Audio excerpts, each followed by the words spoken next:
Our next presentation is titled The Evolution of a Reading and Writing Center, and our speaker is Darlene Smith-Worthington, a teacher and an earnest and enthusiastic supporter of education that truly prepares people for the workplace and full participation in citizenship. At Pitt Community College in Greenville, North Carolina, Darlene teaches for the Developmental Studies Department as well as the English and Humanities Department. She also serves as director of PCC Abroad, the college's international study travel program, and is a member of the Global Education Committee. Recently, she served as editor of Pitt Community's SACS reaccreditation materials and was named the college's Teacher of the Year 2 years ago.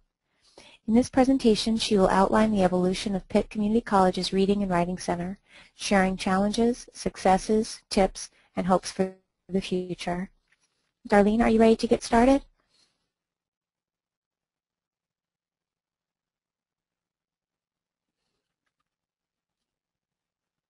I think we're almost ready.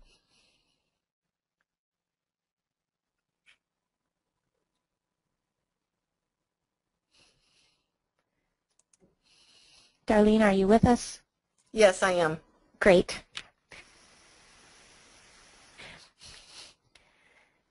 Okay. I'd like to begin by, first of all, thanking you all for being with us today. I am Darlene Smith-Worthington, as Amy very generously introduced. I am coordinator of our Reading and Writing Center in the Developmental Studies Department at Pitt Community College. And we have just become a brand new division of transitional studies, so I'm really excited about that.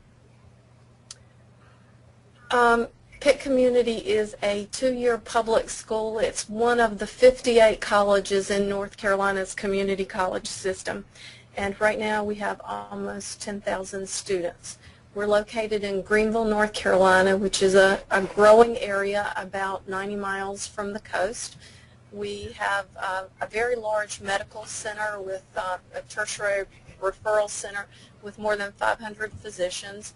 And we also are aligned with East Carolina University. It is a major university in North Carolina, and they have more than 27,000 students. So we're a big and growing area.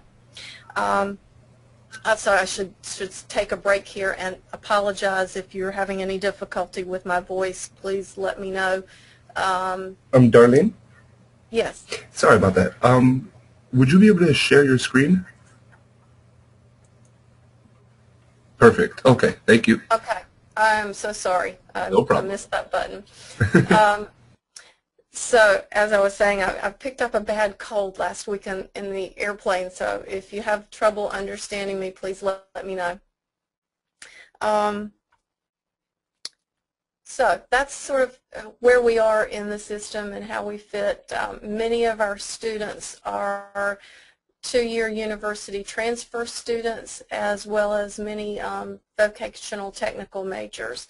So we serve a lot of different majors and degree programs.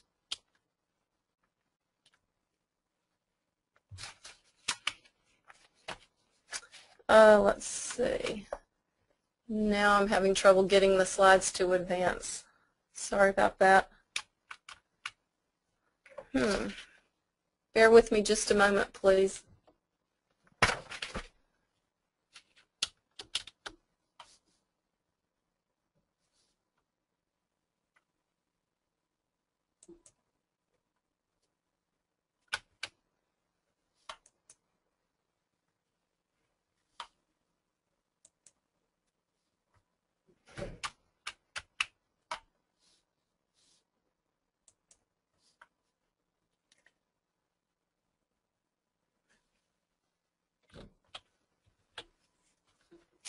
Okay, the computer seems to have frozen. I apologize.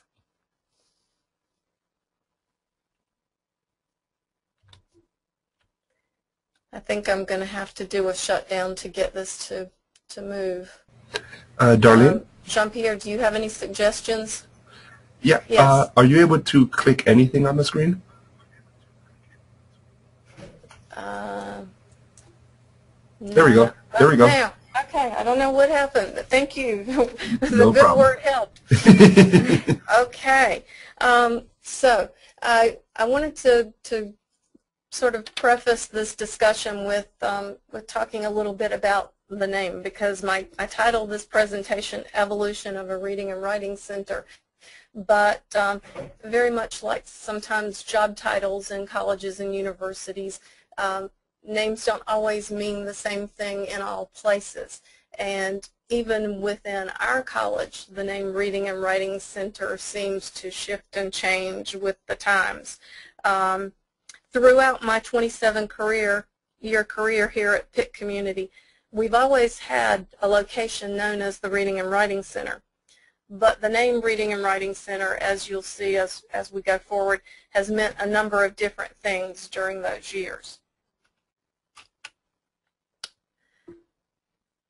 In the beginning, I was hired in 1984 here at Pitt, and the Reading and Writing Center, as I came to know it when I was a new instructor here, was simply a single classroom. It was dedicated for use as the Reading and Writing Center. And when I first entered that center, I found lots of SRA kits, dictionaries, thesauruses.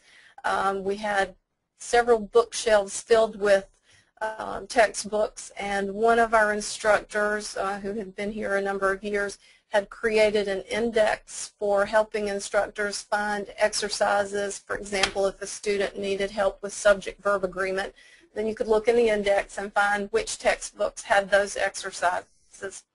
The Reading and Writing Center at that time was staffed by faculty from the English and Social Sciences Department, English faculty of course, as well as some technical assistants who helped out.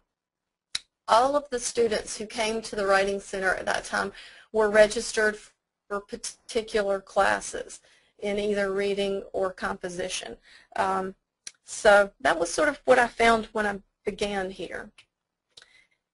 In the late 1980s, we experienced some growth in the college. Student population was rising, and during that time we added an adjoining classroom, and we really thought we were cool because we started putting in computers. Our first was an Apple computer with an Apple Writer printer, and it seemed very forward at the time. And we thought we were preparing students for the world of work. We installed more computers as the English department focused on composition or composing on computers. And so we were continuing to grow and change with the times. In 1996, the Developmental Studies Department was created from what had been the old English and Social Science Department. Another major change that we experienced occurred in 1997. The North Carolina Community College system converted from quarters to semesters, so that created a lot of changes, you might suspect. The Reading and Writing Center became part of the Developmental Studies Department, as I said, and being part of that newly formed department brought some challenges for the Reading and Writing Center. We certainly had growing pains, and because we were now the new Developmental Studies Department, the English faculty, those who did not come into the new Developmental Studies Department, didn't have ownership any longer of that Reading and Writing Center. So some of them were teaching for developmental studies when they were really housed in the English department and vice versa. So it was, there were some challenges.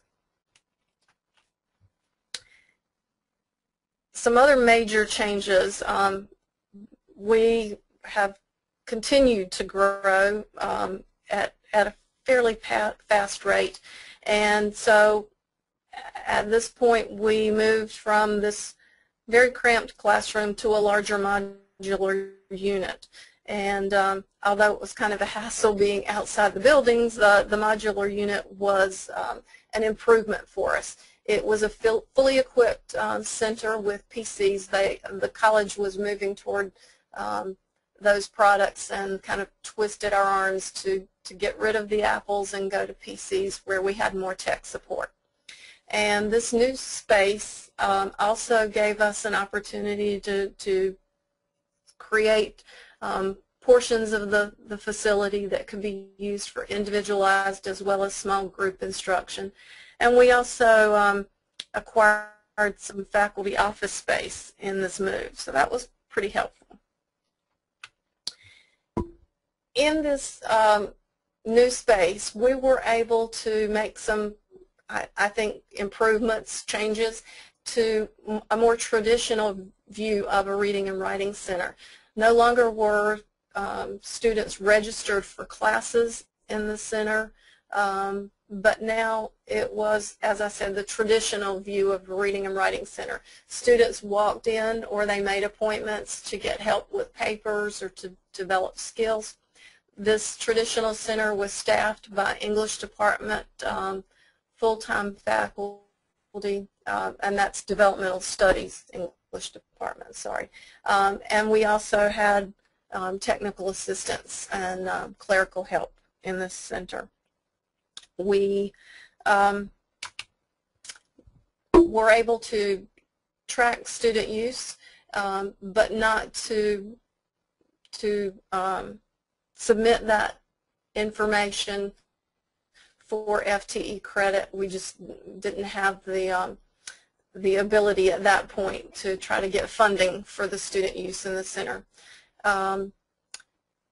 Some English instructors on campus would require students to visit the center before they would accept a revised paper, and the new center also gave us more computers and printers for student use.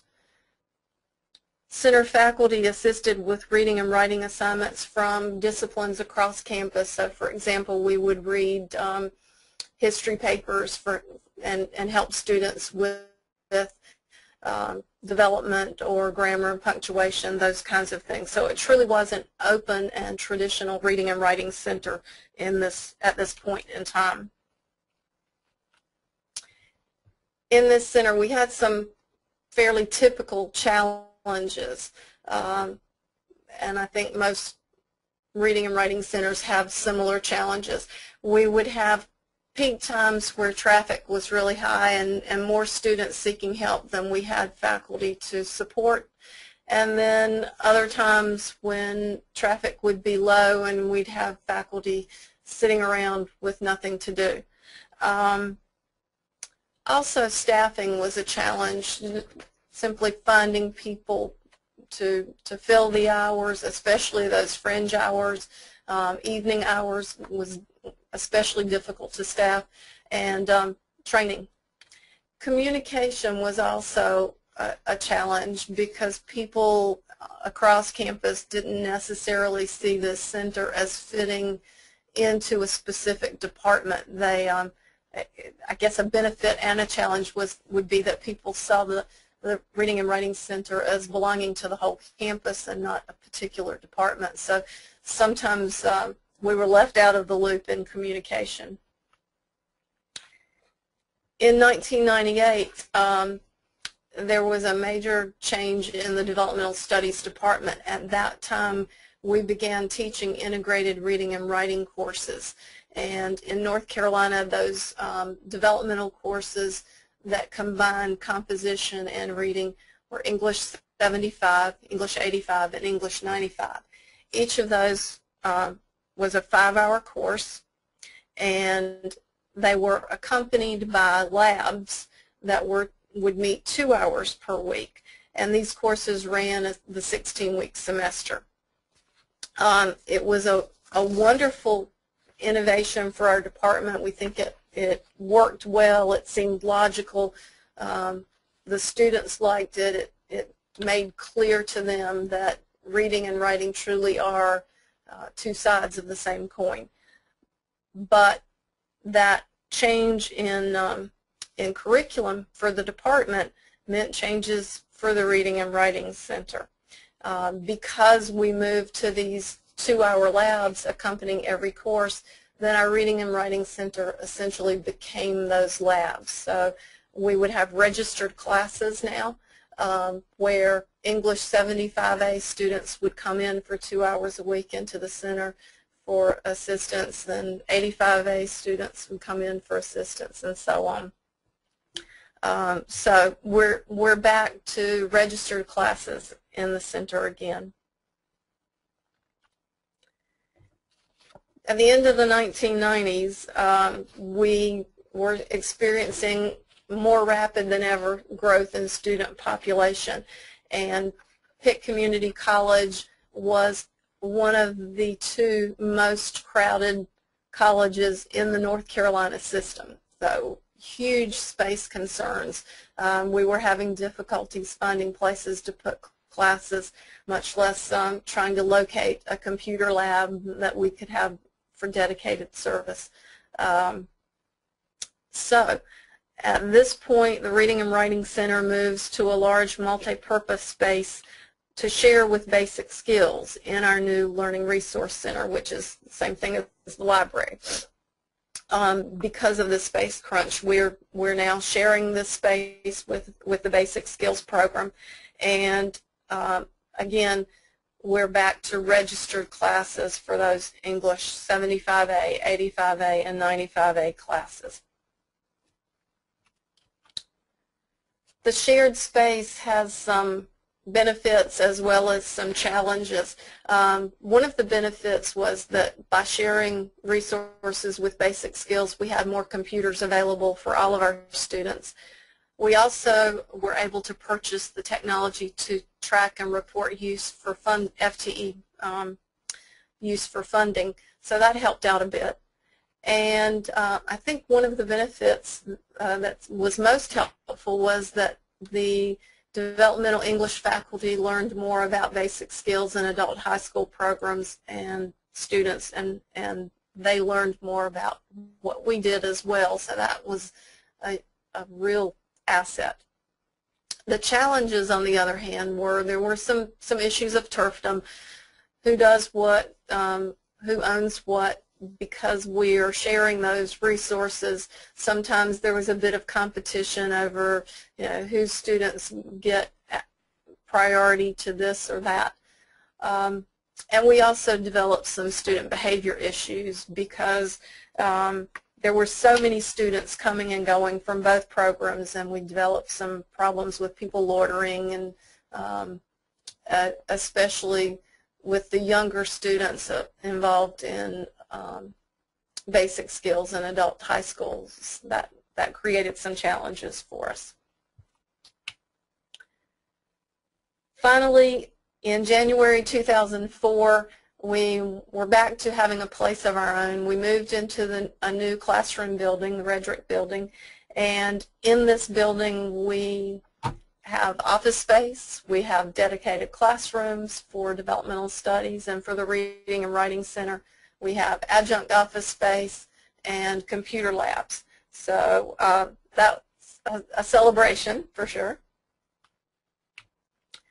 However, with this move, we have the office space, we have the computers, but there's still overcrowding. Despite the new buildings, we're not keeping up with growth as we should. So again, no more walk-ins or appointments, only registered classes for those English 75A, 85A, 95A classes. So I guess the bottom line here is that throughout my tenure at the Reading and Writing Center, we've seen the definition of this center from registered classes in a skill and drill lab, move to a traditional walk-in center where students sought assistance voluntarily or as required by an instructor, and back to registered classes with some skill and drill and more writing and critical thinking work. But now we're getting ready to shift again, because North Carolina is involved in curriculum redesign, and I suspect many states are talking about this and getting involved in it. Our developmental education initiative started out with four goals, to reduce the overall need for developmental education, some people have called developmental studies the black hole of higher ed. I don't necessarily agree with that, but we all recognize there are some problems. To reduce the time to complete developmental education, one of the things people have worried greatly about is financial aid and students using too much of their financial aid funding in developmental education rather than in their curriculum programs. We wanted to implement better tools for assessing and placing students and improve the data tracking and analysis capabilities. So what North Carolina is moving to is 8-week courses, and most schools are going to be using 3 of them: DRE, which stands for Developmental Reading and English, DRE 096, 097, and 098. These are 7 hours a week, these courses. For 8 weeks, they will meet 7 hours a week, 5 classroom hours, 2 lab hours, for a total of 56 hours. And each course, each 8-week course, will be worth 3 credit hours.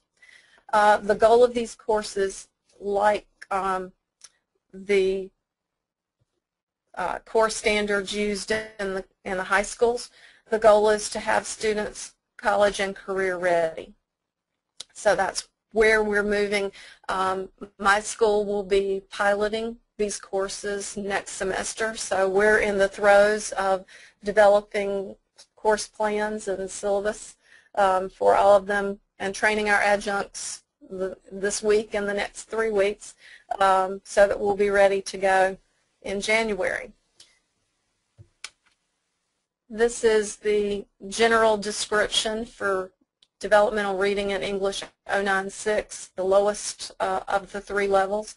And you probably noticed that it's based on Lexile levels.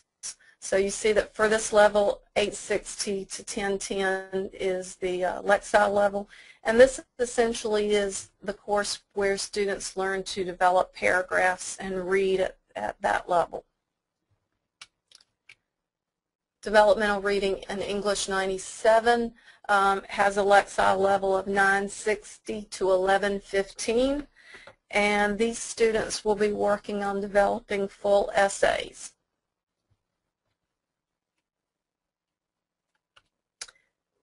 And then Developmental Reading and English 098. You can see this level is 1100 to 1320 Lexile range, and students in this course will be working on developing a synthesis essay with documentation. So a lot of work to get accomplished in an 8-week course, but we think it's streamlined, and we pulled out the most essential information for students, what they need to know to be successful at the next level and moving forward into their academic and professional careers. What and where? The question we're asking ourselves now is, with Redesign, what and where is the Reading and Writing Center? Where are we going from here? How do we use these 2 lab hours? We've had many discussions about exactly what lab is and where it should be and how it should be delivered. And secondly, do we need and can we afford to open a traditional Reading and Writing Center in addition to the 2 lab hours required each week in each of the new courses? Could we have a walk-in center where students can voluntarily come and ask for assistance in addition to the 7 hours they're already spending in these DRE courses? Thank you very much. I hope I've said something that interests you, and I would be happy to take any questions if you have any.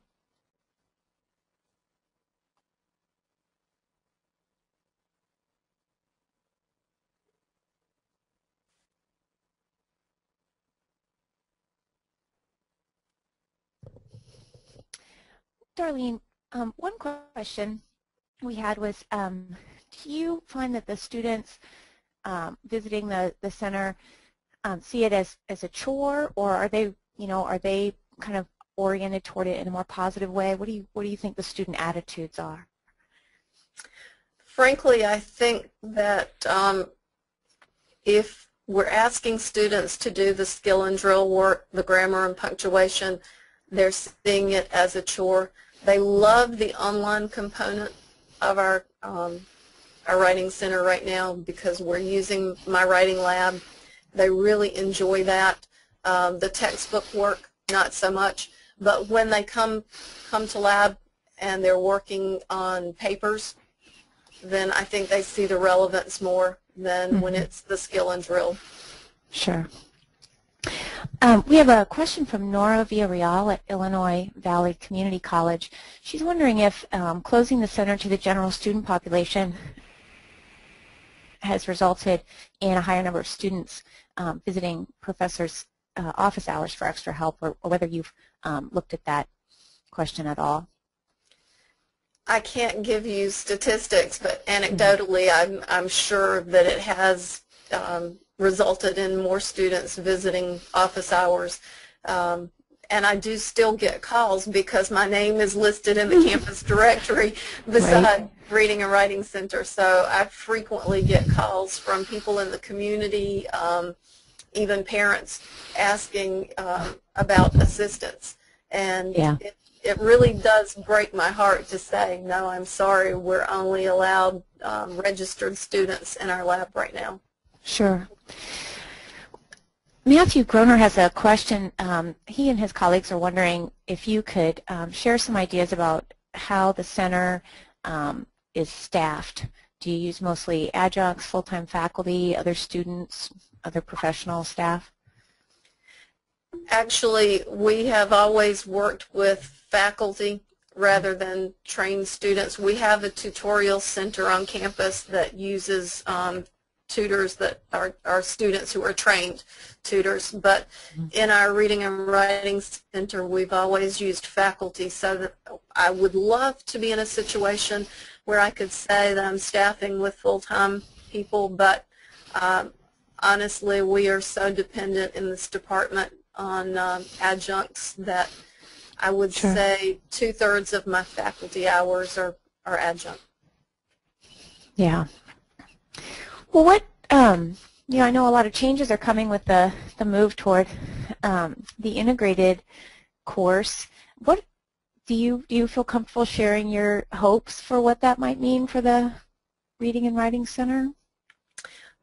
Honestly, I would love to see us to be able to open a traditional center that's voluntary where students come in because they want assistance rather than being required to sit in a class that we call the Reading and Writing Center. I guess the real question we have to answer this next semester as we pilot these courses is there still a need after students have 7 hours with an instructor? Is there still a need for such a center?